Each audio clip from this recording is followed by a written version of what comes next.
नमस्कार आप सभी को। एक बहुत ही मुद्दा गरमाया हुआ है। अभी पिछले दिनों नहीं, यानी कल था 23 जुलाई 2024। 23 जुलाई 2024 को हेमंत सोरेन सरकार ने कुछ विभाग हैं जिसमें नियुक्तियां बांटी है।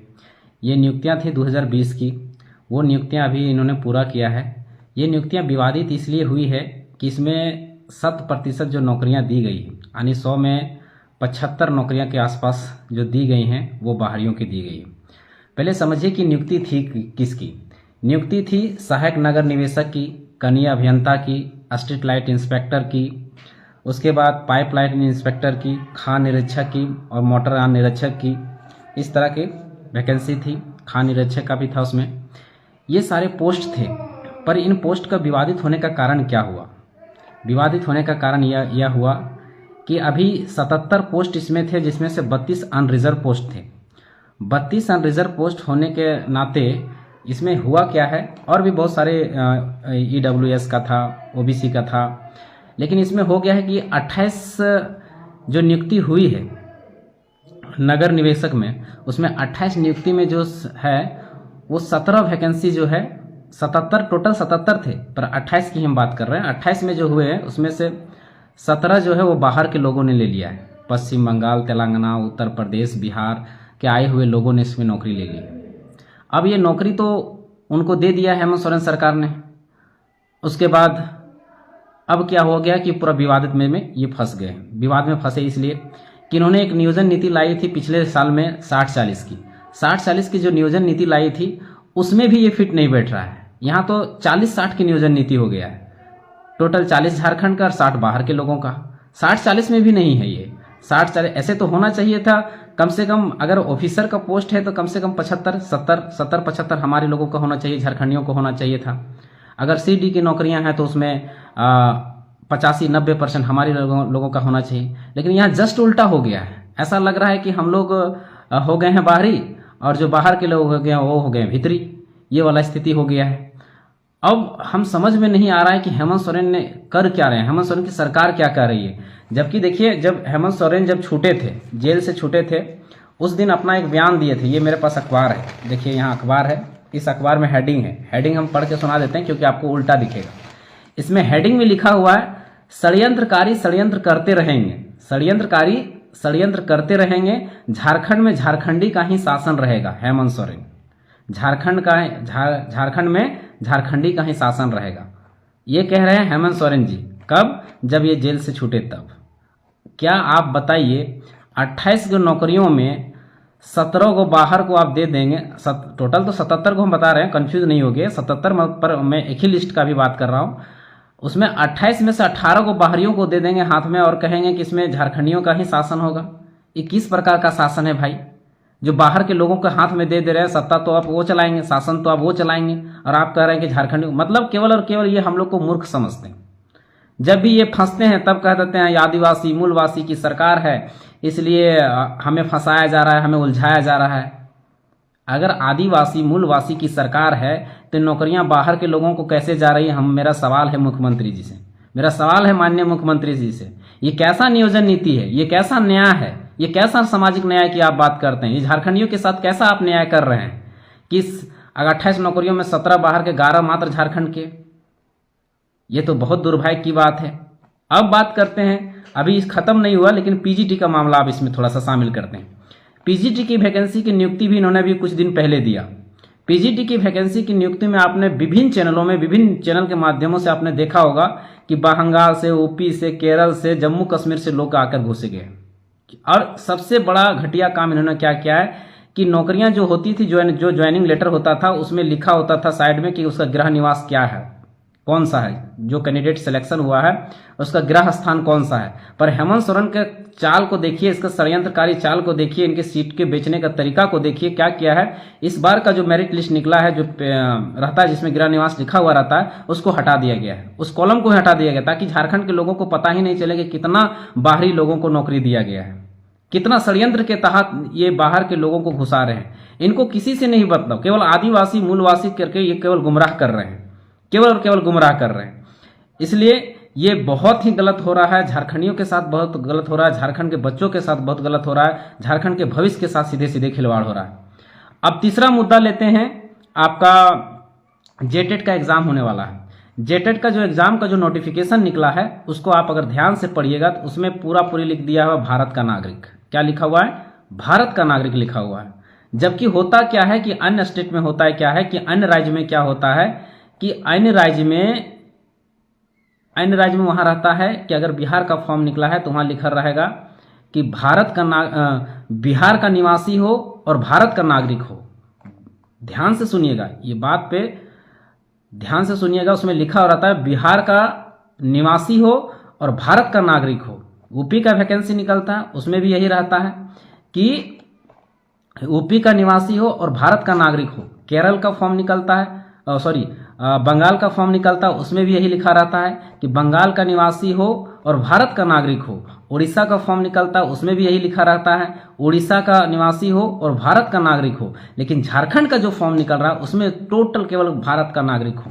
देखिए, दो चीजें यहाँ कंफ्यूज नहीं करना है, आप लोगों को कंफ्यूजन नहीं करना है कि बहुत सारे लोग कह रहे हैं अरे भारत का नागरिक है, कहीं भी जा सकता है, रच सकता है, बस सकता है। हाँ, नागरिक आप हैं, आप वहां जा सकते हैं, रच सकते हैं, बस सकते हैं, बिजनेस कर सकते हैं, पर वहां नियोजन नीति में आप अधिकार नहीं पा सकते।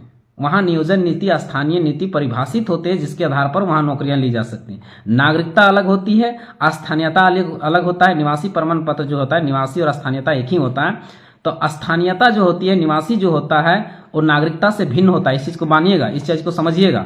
यहाँ गुमराह हम लोग को किया जा रहा है नागरिक बोलकर, जबकि स्थानीयता यानी निवासी अलग होता है, नागरिकता अलग होती है। इस बात को बार बार हम फोकस कर रहे हैं इसलिए कि आप लोग इस चीजों में कंफ्यूज नहीं कीजिएगा कि अरे भारत का नागरिक है तो कहीं भी जा सकता है, नौकरी कर सकता है, रह सकता है, बस सकता है। ऐसा नहीं है। वहां रह सकता है, बस सकता है, बिजनेस कर सकता है, हर चीज कर सकता है, लेकिन वहां की नौकरियों में दावा नहीं कर सकता। दावा उतना ही में कर सकता है जितना में उसको अधिकार दिया गया है। जैसे हमारा अगर यहाँ 77 सीट निकले थे तो 77 सीट में 32 सीट ओपन है, तो 32 सीट में ही वो दावा कर सकते थे, 32 सीट में ही उसको सिलेक्शन होना चाहिए। पर यहाँ 32 से कितना ऊपर चला गया, आप सोच के देखिए। यहाँ हमको लगता है ओबीसी में भी घुस गए हैं, हमको लगता है रिजर्व का भी कहीं सर्टिफिकेट बना के ये लोग नहीं घुस गए हों। अभी तो उनका डाटा आना बाकी है, जब तक वो डाटा क्लियरेंस नहीं आता है तब तक कैसे पता चलेगी। पर यहाँ 28 को जो लिस्ट जारी हुआ है, 28 को लिस्ट में एकदम साफ स्पष्ट शब्दों में दिख रहा है कि 17 बाहर के लोग घुस गए हैं। अब बताइए, 32 तो यहीं क्रॉस कर जा रहे हैं।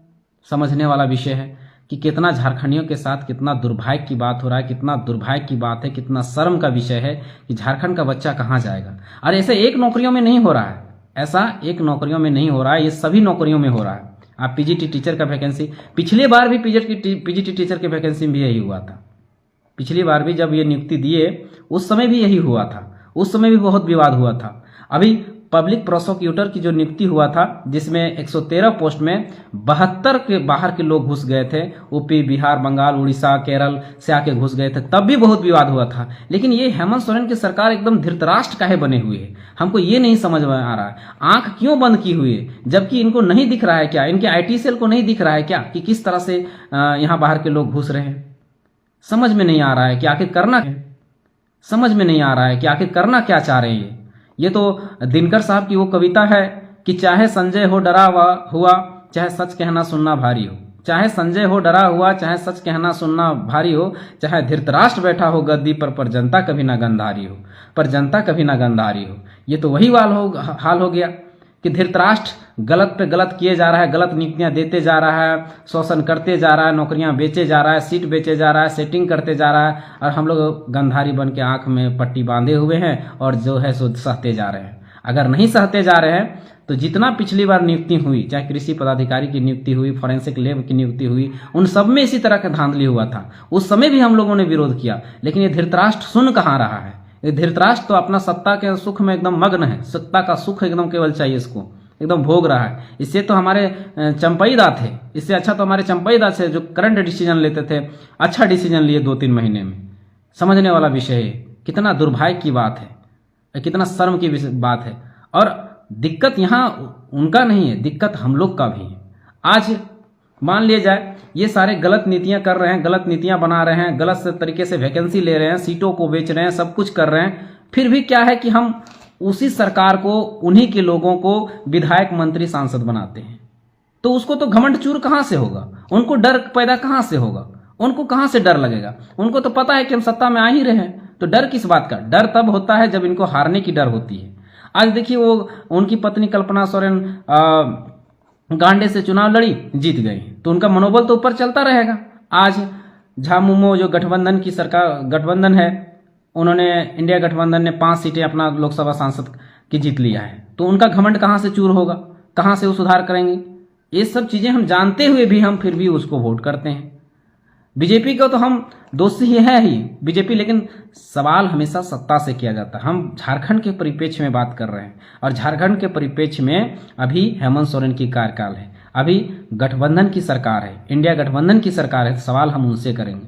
अब कुछ लोग ऐसा नहीं कहिएगा कि हम एक पक्ष बोल रहे हैं या हम बीजेपी का साइड ले रहे हैं, ऐसा कुछ नहीं। बीजेपी हमारा भाई नहीं है और हमारा उससे कोई रिश्तेदारी नहीं है, नातेदारी नहीं है। जब सत्ता में बीजेपी सरकार भी थी, जब रघुवर दास कार्यकाल की जब सरकार थी, तब भी हम लोगों ने विरोध किया था, तब भी हम लोगों ने 1985 का विरोध किया था, तब भी हम लोगों ने जो जेपीएससी में धांधली हुआ था तब भी हम लोगों ने विरोध किया था। इसलिए आप उसका मानसिकता नहीं पालिएगा कि हम वन साइडेड बातें कर रहे हैं, हम किसी के साइड लेकर बातें नहीं कर रहे, हम खुद पीड़ित छात्र हैं, हमें दर्द पता है, हमें टीस पता है। ये सब चीज़ें जानते हुए भी हम क्या करते हैं कि फिर से उन्हें सत्ता में सौंपते हैं, हम फिर से उन्हें ही लाते हैं। इसके कारण से उन्हें डर खत्म हो जाती है, और डर खत्म होने के कारण क्या होता है कि वो सुधार नहीं करती, जो मन करता है वो करते चले जाते हैं। आज जेएसएससी सीजीएल पेपर लीक की बात करें, चाहे जेपीएससी एग्जाम की बात करें, चाहे जेटेट एग्जाम की बात करें, चाहे पीजीटी पे बात करें, चाहे टीजीटी की बात करें, चाहे विभिन्न जितनी भी नौकरियां हैं, सब में इसी तरह का धांधली हो रहा है।